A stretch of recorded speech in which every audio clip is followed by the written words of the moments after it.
I wanted to do a video this afternoon just explaining Elliott wave theory and the technical analysis style that I use. I've had some questions and comments in the previous videos asking me like, what is your technical analysis style? Like, teach me a lesson. What does it do? Like, how does it work? So I figured this afternoon I could show you an example of how Elliott wave theory works. And you can see this across all different time frames. So this can be 4-hour time frame, hourly time frame, daily, weekly, monthly, it does not matter. Basically, the Elliott wave theory is fractal, meaning you can use it on any time frame. This, for example, is a weekly time frame. This was Bitcoin back in 2022, off the lows of 2022, showing a clear example of how Elliott wave theory works.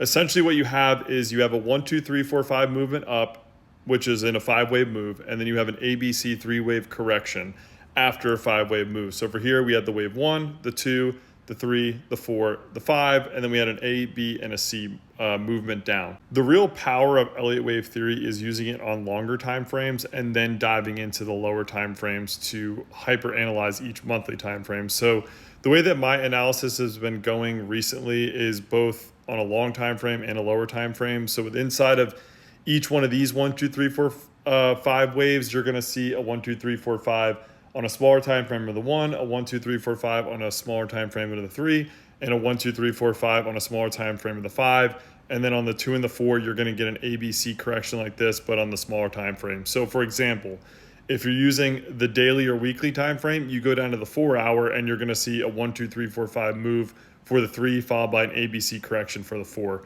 So it's almost like zooming in on each time frame. But this is a good example on how Elliott wave theory works and a clear example. It's not always perfect, but this is like a pretty clear indication of how it works. So I hope that you guys can take away with that and start looking at charts and say, oh wait, I actually see the way that it's moving now. And it's very easy to see once you start understanding the concept.